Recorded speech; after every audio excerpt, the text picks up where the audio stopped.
Bardhaman, April 25। আদালতে নির্দেশ কার্যকর করার নাম করে শিক্ষা প্রতিষ্ঠানে বিশাল পুলিশ বাহিনী ও এলাকায় গুন্ডা বলে পরিচিত ব্যক্তিদের নিয়ে শিক্ষা প্রতিষ্ঠানে ঢোকার যৌক্তিকতা নিয়ে প্রশ্ন তুললেন এলাকার শিক্ষানুরাগী মানুষজন এবং স্থানীয় বুদ্ধিজীবীরা। জেলা আদালতের নির্দেশকে কার্যকর করতে এদিন গোবিন্দপুর শেফালী সমাজ সেবা সমিতির ভিতর বিশাল পুলিশ বাহিনী এবং স্থানীয়ভাবে গুন্ডা বলে পরিচিত ব্যক্তিদের সঙ্গে ঢোকেন পূর্বতন সম্পাদক সুভাষ ঘোষ ও তার সঙ্গীরা। বিশাল পুলিশ বাহিনী দেখে স্বাভাবিকভাবেই বিভ্রান্ত হয়ে ভীত সন্ত্রস্ত হয়ে পড়েন কলেজের ছাত্রছাত্রী এবং শিক্ষক মণ্ডলীদের একটা বড় অংশ। পঠন পাঠনে ব্যাঘাত ঘটে। যদিও যে আদালতের নির্দেশকে কার্যকর করতে এদিন পুলিশ নিয়ে শিক্ষা প্রতিষ্ঠানে ঢুকেছেন সুভাষবাবু, ইতিমধ্যেই সেই আদালতের নির্দেশকে চ্যালেঞ্জ জানিয়ে কলকাতা হাইকোর্টে মামলা দায়ের করা হয়েছে, যার শুনানি রয়েছে আগামী 28 তারিখ। হাইকোর্টের নির্দেশ বা পর্যবেক্ষণ এর আগেই এইভাবে পুলিশ নিয়ে ঢোকার বিষয়টি মোটেও ভালো চোখে দেখছেন না স্থানীয় ব্যক্তিরাও। প্রসঙ্গত উল্লেখ করা যেতে পারে সুভাষ ঘোষ, যিনি পূর্বে গোবিন্দপুর শেফালী সমাজ সেবা সমিতির সম্পাদক ও সদস্য হিসাবে দায়িত্বে ছিলেন, তিনি পূর্ব বর্ধমান জেলা বিচারকের আদালতে TS2/2025 নাম্বার একটি মামলা দায়ের করেন। দাখিল করা মিথ্যা তথ্য এবং ভুয়ো নথির ভিত্তিতে আদালতে ঘোষকে সমিতির চত্বরে প্রবেশের অনুমতি দেন। এরপরেও সুভাষ ঘোষ সিভিল প্রসিডিওর কোডের 151 ধারা অনুযায়ী আরেকটি আবেদন দাখিল করেন, যেখানে আদালত পুনরায় সেই ভুয়ো নথির উপর ভিত্তি করে তার প্রার্থনা মঞ্জুর করেন। সেই নির্দেশের উপর ভিত্তি করে এদিন হঠাৎ করে বিশাল পুলিশ বাহিনীকে সঙ্গে নিয়ে কলেজে এসে হাজির হন তিনি। অন্যদিকে গোবিন্দপুর শেফালী সমাজ সেবা সমিতির সভাপতি জানিয়েছেন যে সুভাষ ঘোষকে অবৈধ এবং আইন বিরুদ্ধ কার্যকলাপে লিপ্ত থাকার অভিযোগে সমিতির সম্পাদক ও সদস্য পদ থেকে বরখাস্ত করা হয়েছে। তার কার্যকলাপ সমিতির স্বার্থের পরিপন্থী ছিল বলেও অভিযোগ করা হয়েছে।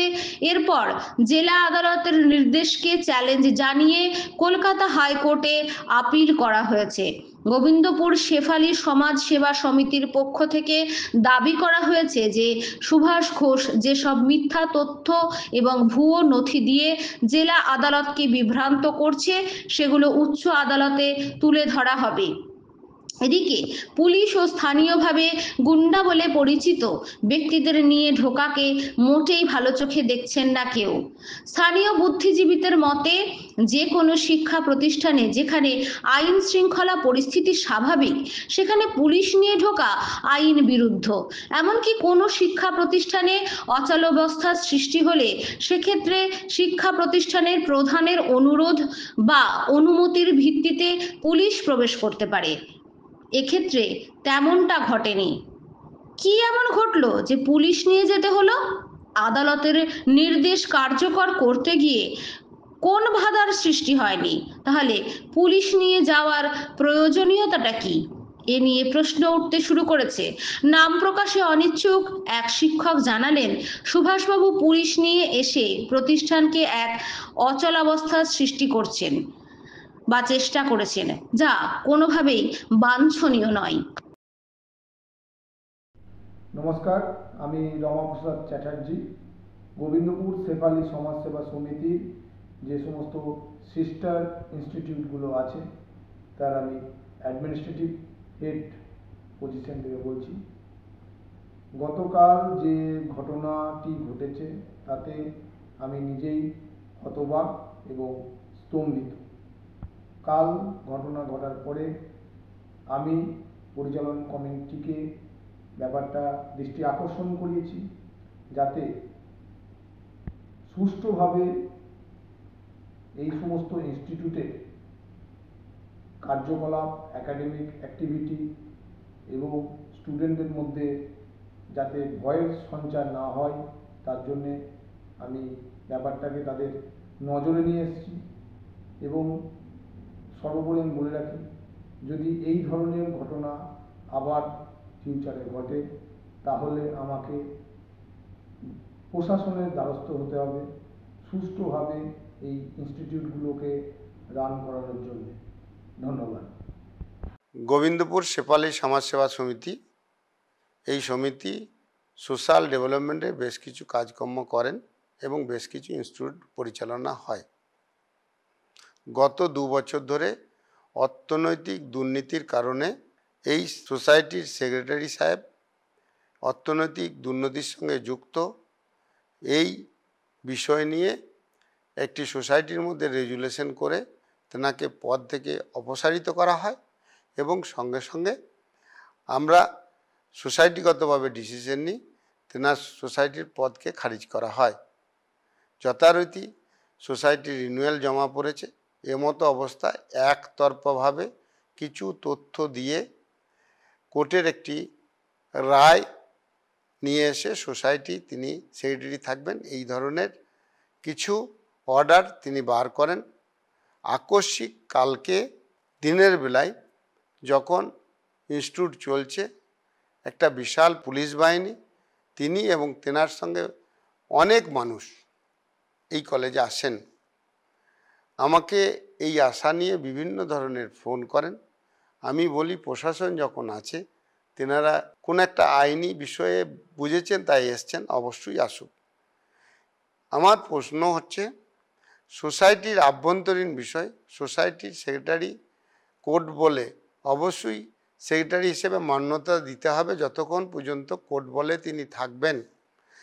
কিন্তু সোসাইটিগতভাবে আমাদের ডিসিশন এবং আমাদের সমস্ত ডকুমেন্টস আছে, আমরা কোর্টে জাস্ট চ্যালেঞ্জ, রায়টিকে চ্যালেঞ্জ করে আমরা পিটিশন ফাইল করেছি। আমি নিশ্চিত যে যেভাবে একতরফা রায় হয়েছে এই রায় ডিফার হয়ে যাবে, কিন্তু কোর্টের অর্ডারে প্রশাসন বাধ্য তেনাকে সেক্রেটারি পদে বসানোর। সেক্ষেত্রে সেক্রেটারি পদে বসবেন তিনি, সোসাইটির মধ্যে ইনস্টিটিউট পরিচালনা হয়, যে পরিচালন কমিটি দায়িত্ব দিয়ে রমাবাবুকে টোটাল পরিচালনার দায়িত্ব দিয়েছেন, সেখান থেকে সরানো একমাত্র সোসাইটি রেজুলেশন করেই সেটি সম্ভব। হঠাৎ কী কারণে কালকে এত মানুষ ইনস্টিটিউটে গেলেন, আমিও বিস্মিত। এই বিষয়ে আমরা পর্যালোচনা করছি, প্রশাসনের দ্বারস্থ হব এবং কোর্টকেও বিষয়টি আমরা অবগত করব। আমি স্টুডেন্টদের গার্জেন এবং আমাদের কর্মীদের কাছে এই বিষয়টা নিয়ে ক্ষমাপ্রার্থী সোসাইটির তরফ থেকে, এবং এই ধরনের অপ্রীতিকর ঘটনা যাতে আর কোনো দিন না ঘটে তার জন্য সোসাইটি উপযুক্ত ব্যবস্থা নেবে। আমি সকল ছাত্রছাত্রী, টিচার এবং স্টুডেন্টদের উদ্দেশ্যে জানাই, গোবিন্দপুর শেফালি সমাজসেবা সমিতি পরিচালনা হচ্ছে খুব স্বচ্ছভাবে এবং আইনসিদ্ধভাবে। অতএব বহিরাগত যেই এই সোসাইটির দাবিদার হোক, আইনের চোখে সেটা কোনো মতেই কার্যকর হবে না। আমরা আশা রাখি খুব সুন্দরভাবে যেমনভাবে সোসাইটি পরিচালিত হচ্ছে আগামী দিনে একইভাবে হবে। আমি আস্থা রাখার জন্য সকল গার্জেন এবং জনগণের কাছে আহ্বান জানাই। নমস্কার।